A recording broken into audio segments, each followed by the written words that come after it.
Welcome to the GoOutLiving Attitude, a cancer survivor's journey through health and wellness, helping others search for the tools to bring us a healthier and happier lifestyle. Hi, everybody. Jonathan Brandt, GoOutLiving. Today's special guest is Jarrett Fox. He is the lead client outreach manager at Cenikor Foundation in Waco. It's a pleasure having you on, Jarrett. Thanks, Jonathan. Happy to be a part of the show. So you guys deal mostly with substance abuse, but like we were talking earlier, I mean, that has a lot to do with health, mental health as well. But maybe, for our viewers, explain kind of what you guys do. So, we are a nonprofit substance use disorder treatment organization throughout the state of Texas and in New Mexico. We offer a full continuum of care for substance use disorder. We offer detox, residential services. We have outpatient services that are in person and virtual. We have medication assisted treatment. We have recovery support services, and we have recovery housing as well. You guys hit it all.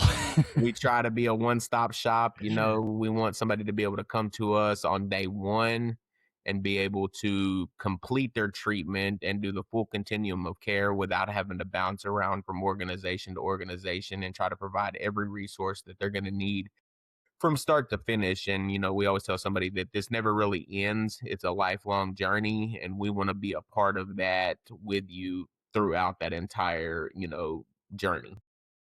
Yeah, I mean, and it affects more people than we think. I mean, like I was telling you earlier as well, I dealt with substance abuse, mostly alcohol, while I was going through treatment, and I didn't even realize it because it catches you out. And it took me a long time to admit it. From the standpoint of those that come to you, are they at rock bottom? Are they really know they need a change? Some yes and some no. That's the $1 million question, right? So we get some who come to us and, they have hit rock bottom and they are fully ready and committed to trying to get help. You've got other individuals, who are trying to appease a judge somewhere or appease a probation officer or whatever. I was one of those individuals. When I entered treatment back in April of 2015, I was standing in front of a judge in a courtroom and he told me, I'm tired of seeing you. Basically, it's just a revolving door. And, we can either do a serious amount of time in jail or we can go to treatment and get this right. And, I'm grateful I made the decision to at least attempt treatment and, was very successful at it and have been ever since. I always tell people that when somebody's rock bottom is when they decide to quit digging. Yeah, well, exactly. And I mean, that's the thing. Life's challenging. I mean, to say the least. And you find yourself wrapped up, whether it's just work itself or everyday stresses, kids, family, or if you're going through things. It can really affect anybody and everybody. Yeah, absolutely. The stresses of my life today are very much different than the stresses of my life before I got clean. But I'll say, the stresses of everyday life today are what I was hoping for, when I made the decision to try to get clean.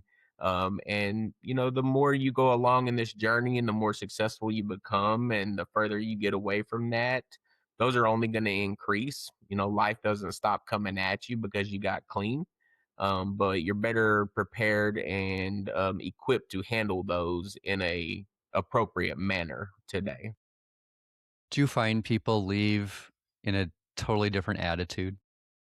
Yeah, absolutely. You see somebody come in on day one and, they may have used in the parking lot before they walked in that door. They come in, they're high, they're drunk, whatever the case may be. Or they haven't used and they're sick and they're laying in the floor curled up in a fetal position, already in pain, going through withdrawals. And to see the change in them even over the course of like maybe a week, after a week of detox, and they start getting some color back in their skin, they're starting to put on a little weight.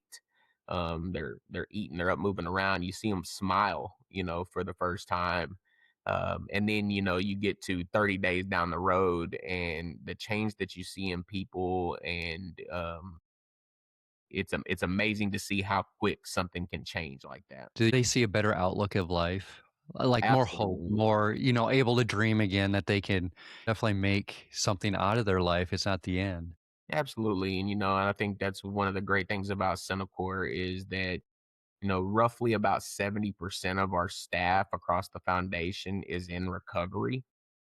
And although that's not a requirement, but the clients do seem to respond well to it. When you can tell them, hey, our stories are different, but aspects of them are the same. And I've done some of the same things you've done. You've done some of the same things I've done. We've been in some of the same places. And just being an example for them that it is possible to make it out of that, it gives them the hope and they can see the light at the end of the tunnel. Now there's always going to be work to do in order to continue that journey. That tunnel, like I said, never really ends, but as long as we're steadily moving forward through it, then we're making progress. Well, and I think you hit on it too. When you've lived it yourself, there's an emotional connection to whoever else is going through it. I mean, it's just automatic. I'm finding that with any cancer patient out there, there's this emotional attachment no matter what, and you just want to help. And I believe people see that. Yeah, absolutely. I have a sister who was diagnosed with Hodgkin's disease when she was 18 years old. And she has survived that and is still with us and doing well, but I could never understand what that was like for her, the same as she probably never will truly understand what the disease of addiction was like for me. And, her being able to relate to other individuals in her situation, me being able to relate to other individuals in my situation, and that common bond that you have with them.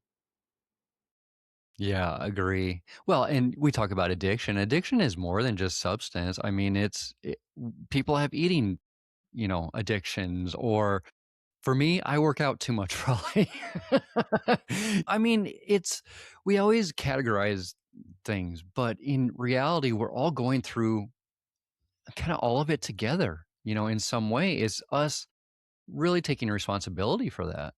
Absolutely. I think everybody probably has an addiction of some sort, whether that's substances, whether that's food, like you said, whether it's working out. Some of them can be healthy addictions, like working out. That's probably not the worst of things, but or shopping, whatever the case may be. I think everybody has that to some level. And then, as far as the substance abuse, I think everybody knows somebody or has somebody close to them in their family on a personal level that has dealt with that or is dealing with that. Well, and that leads me to community and how important community is for recovery. Community is a big part of it, especially early on in recovery. Me being able to go out to AA meetings and NA meetings and, be associated with people who were going through the same things I was going through, and develop those friendships with the right kind of people who are attempting to do the right thing. It's a huge part of being able to be successful in this. I'll be honest, I don't attend as much as I would like to anymore, or maybe as I should attend anymore. But I think that's probably the effects of being successful in this, having more responsibilities. I get to go spend time with my son, get to go do fun things now. And, that takes away a little bit of that time of going and sitting in those meetings. But early on in recovery, 100% necessary in order to be successful, in my opinion. Well, yeah, it's just that support system. Yeah.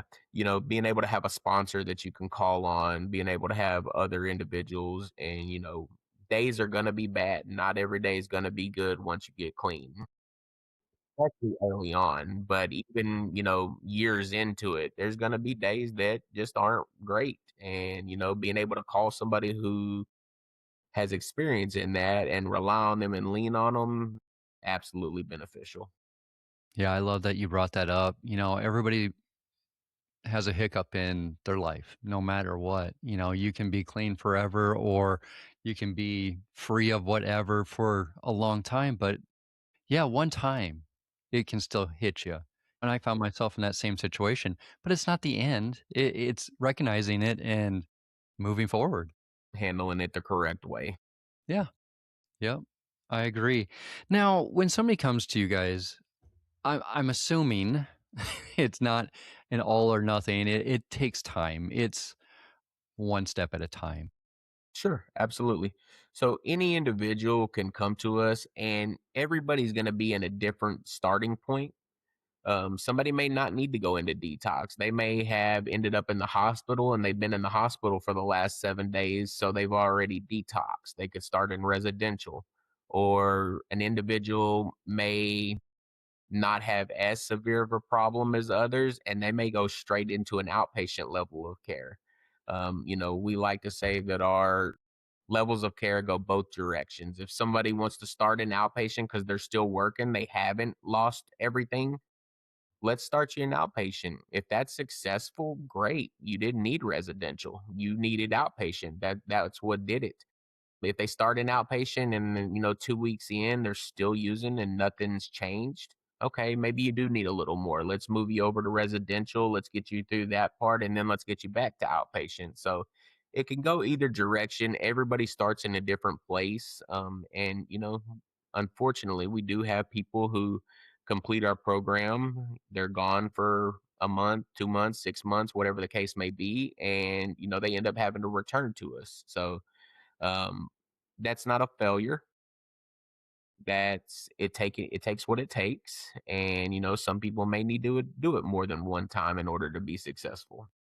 I love what you just said there. It's not a failure. It, people have a hard time with that sometimes. They jump straight to that. Okay, I screwed up and I'm done. That's not life, though. Life continues no matter how you look at it. I have a tattoo on me. It says, success is not final, failure is not fatal. It's how you continue is what matters. 100%. It is 100%, no matter what we're talking about. And success is also going to look different for everybody. Absolutely. When you think back, you go back 10, 15, 20 years ago, the recovery community was strictly abstinence based. It had to be 100% abstinence or you weren't clean. Medication assisted treatment was still stigmatized. It was saying you're just replacing one substance with another. And I feel like that stigma does still exist out in the world, but it's far less than it used to. um, I always tell somebody, for example, with our medication assisted treatment, for opiate, if somebody is able to take a medication and that keeps them from putting a needle in their arm, then that medication is successful and they are clean, and that's what works for them. It may not work for you, but everybody's recovery journey looks different. Do you help outside of, okay, the recovery's gone well? Is there things that your company does to help with maybe finding new work or helping with just that hope of continuously moving on? Yeah, absolutely. So, one of our programs that we have, so for individuals who are with us in our residential program, as they're nearing the completion of that, they have the opportunity to apply for a program, what we call supportive. It is funded through the state through our HHSC contract, and they are, if approved, they are able to leave the facility. They're able to go look for work Monday through Friday, 8 to 5. They can get out in the community, look for a job. If they obtain a job, they can continue to stay with us in the building. When they're inside the building, they still attend groups and they still program like the other residential clients, but they are able to leave and go to work. Doesn't cost them anything to get into that program, so they can save their money while they're working. I've had individuals stay with us in that program for a few months, save up some money, and then that sets them up to where they're able to move out into a sober living house. They're able to afford their rent. You're not setting them up for failure by moving them into a sober living house with no job and no money and say, you got 2 weeks to figure it out. If not, you're out. So it gives them that little buffer time and, to really pursue something to where they can be. And this is a long-term journey. I mean, we're talking, for me, I always say a healthy lifestyle, which is for life. Absolutely. Lifelong journey, no finish line in recovery. If the day I quit worrying about my recovery and think that it's done and I don't need to focus on it anymore, it's probably not too far away before I start slipping backwards, and eventually that's going to lead me back to use, which can get scary. which can get scary. So, for those that are out there looking or wanting to acknowledge they're in a situation that they need help, where do they start? So anybody can call our admission center. Number is 1-888-236-4567. What I would say to anybody who is thinking that they may have a problem, please don't be ashamed that you think you have a problem. Please don't be embarrassed about it. Um, that's part of the problem we deal with. It is the stigma of addiction, and people don't want people to know. Um, Please take that step and get the help you need. Get in, get some treatment, get it done with, and then put it in the rearview mirror and continue to live your life. The life I live today, if somebody had told me where I would be at 11 years later, I wouldn't have believed them. But, somehow I've gotten here, and, just grateful that I took that first step. It can lead to opportunities. I'm doing something I'd never thought I'd be in front of a camera on a podcast ever, you Me know? neither, but here we are. Yeah. I mean, it When I can first lead to got out of opportunity. Yeah, when I first got out of treatment, and I was also in a county program called drug court at the time. So it was through the probation department and through the McLennan County courts. Very strict program, roughly 2 years, report to probation weekly, report to the judge weekly, all kinds of hoops to jump through. Very strict, very structured program. That's what I needed. And one of the requirements of that program was be full-time employee. I put in applications, I put in applications, I put in applications. McDonald's, everything. All the fast food joints. McDonald's told me that they did not want to hire me because I had a theft charge. And I was like, man, I can't get a job at McDonald's. I've really put myself behind the eight ball and put myself in a bad situation. It was at that point I decided to go to school um, for counseling. I decided I'm gonna be a substance abuse counselor, and completed that schooling. But in the meantime, started working at Cenikor as just a part-time behavioral health tech, and just kind of ground floor. Wanted to get in the door and get started working in this field. Um, haven't ever counseled a day in my life, with a license. Ended up not going that route. Kind of the path took me a little different direction, but grateful I did. And it's led me to a position that I really never even considered that I would be in. It's hard for people to understand, but I just came out with an episode and it was about the gift of like the loss of my wife. So the gift of grief. And that's kind of what we're talking about with okay, you are addicted, but you found success in getting away from it. That's the gift right there. It shows your strength and it leads you to it's a better life no matter how you look at it. Yeah, absolutely. Talk about strength and, the resilience and overcoming challenges and adversity and things like that in addiction. Nothing I face today is going to be as hard as what that was, you know. And I truly believe that no matter what I come across, no matter what I face, it's not going to be as difficult as that. And, that's one of the things that I try to um, instill in my son, and I try to teach him. He talks about how hard school is, this, that, and the other. He's in fourth grade, just finished fourth grade, going into fifth grade. And I said, buddy, it's only going to get worse.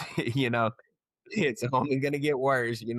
You're living the easy life right now. So just being able to overcome that and, try to set an example for him, not let things get you down and just push through, that's my motivation. I love that. I have the what I call the go out living attitude and people that have gone through what we've gone through, you look at life differently. You can appreciate life in a whole different way. And for me, like I say, the attitude is surviving.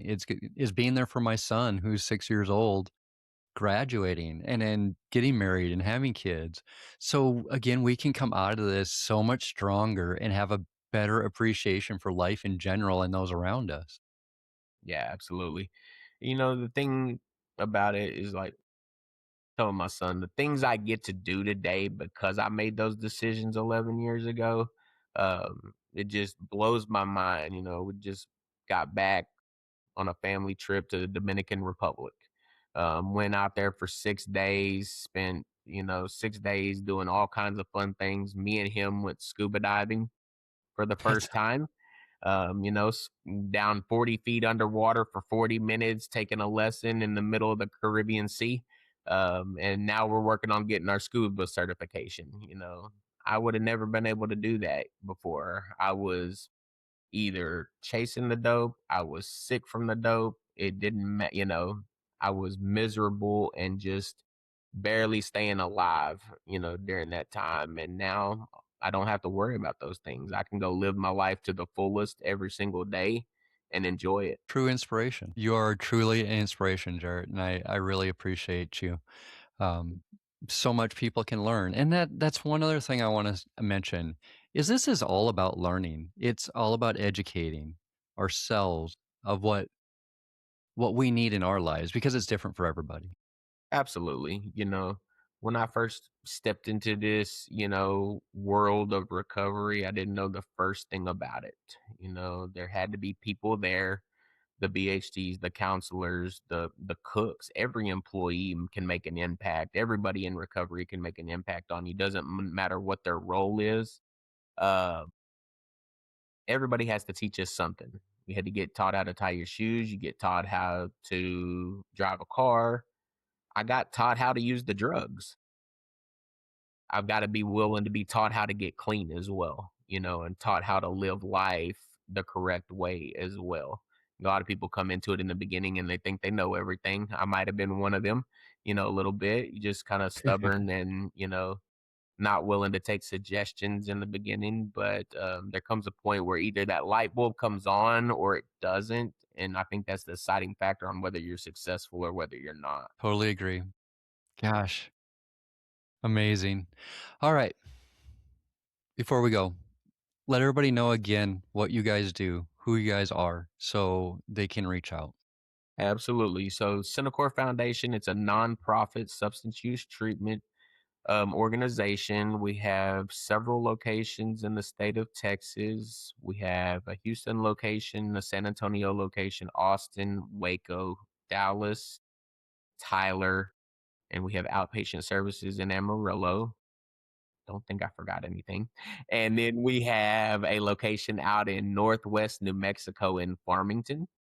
So we offer substance use treatment at all of those locations, detox residential services. We offer outpatient services, medication assisted treatment services, recovery support services, and recovery housing. Um, we have a contract through the state of Texas for individuals who don't have insurance and the ability to pay for treatment. We can get them into treatment, get them covered at no cost to them. We're also in network with almost all Texas Medicaids and almost all commercial insurances. Um, to reach our admission center, you can contact them at 888-236-4567. So 888 Cenikor. And we'd be happy to do a screening and assessment and work with you on getting you into treatment at whatever location works best for you. Perfectly said. You said it a lot better than I did. Oh, Jarrett Fox, absolute pleasure, absolute inspiration. Thank you so much for being here. Absolutely. Thank you. It was an honor to be on the show. I appreciate your time. Appreciate you having me. Awesome. Again, it's Jarrett Fox, Lead Client Outreach Manager, Cenikor Foundation in Waco. And for all of you guys, I really appreciate every one of you. Thank you all for listening. And as we continue our health and wellness journeys, find the attitude, keep the attitude, go out living. Bye, everybody.